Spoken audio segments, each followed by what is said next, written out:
ഒരു പച്ചടി ഉണ്ടാക്കിയാലോ? അതിലേക്ക് ഇതാ ഒരു പൈനാപ്പിൾ എടുത്തിട്ടുണ്ട്. പൈനാപ്പിൾ പച്ചടിയാണ് ഉണ്ടാക്കുന്നത്. ഇതാ പൈനാപ്പിൾ എടുത്തിട്ടുണ്ട്. പിന്നെ ഒരു മത്തങ്ങയുടെ കഷ്ണം എടുത്തിട്ടുണ്ട്. ഇതാ മത്തങ്ങയാണ് ഇതെടുത്തിട്ടുണ്ട്.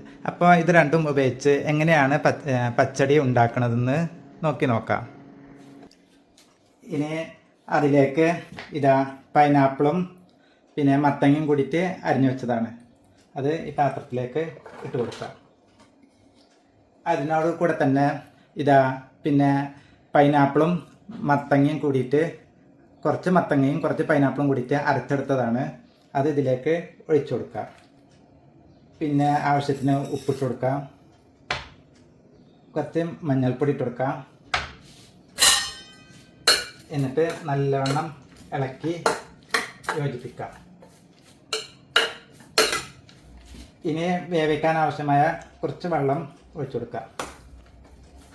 എന്നിട്ട് നല്ലവണ്ണം ഇളക്കിയെടുക്കാം. ഇനി ഇതാ അടുപ്പിൽ വെച്ചത് വേവിച്ചെടുക്കാം.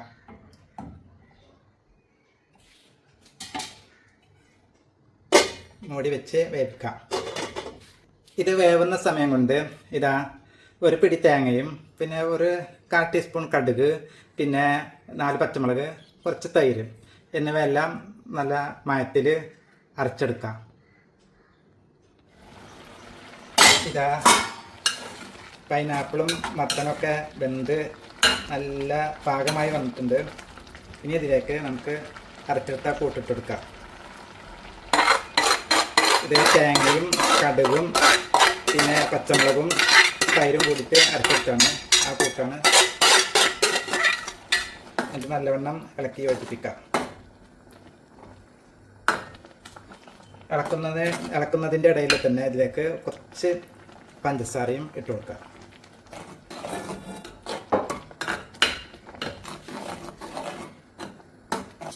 അരപ്പ് ഒഴിച്ചതിന് ശേഷം തിളച്ചിങ്ങനെ വരുന്നുണ്ട്. പാകമായി വന്നിട്ടുണ്ട്. നല്ലവണ്ണം തിളച്ച് പോകണ്ട. കുറഞ്ഞ തിള വരുമ്പോൾ നമുക്ക് ഓഫ് ചെയ്യാം. അങ്ങനെ തീ ഓഫ് ചെയ്ത്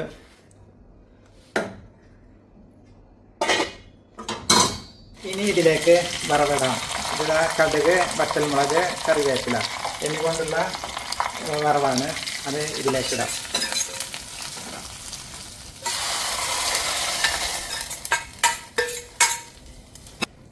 വറവിട്ടിട്ട് നല്ലവണ്ണം ഇളക്കിയെടുക്കുക. ഇളക്കുന്നതിൻ്റെ ഇടയിൽ ഒരു കുറച്ച് വയലറ്റ് മുന്തിരിയും ഇതിലിട്ടെടുക്കുക.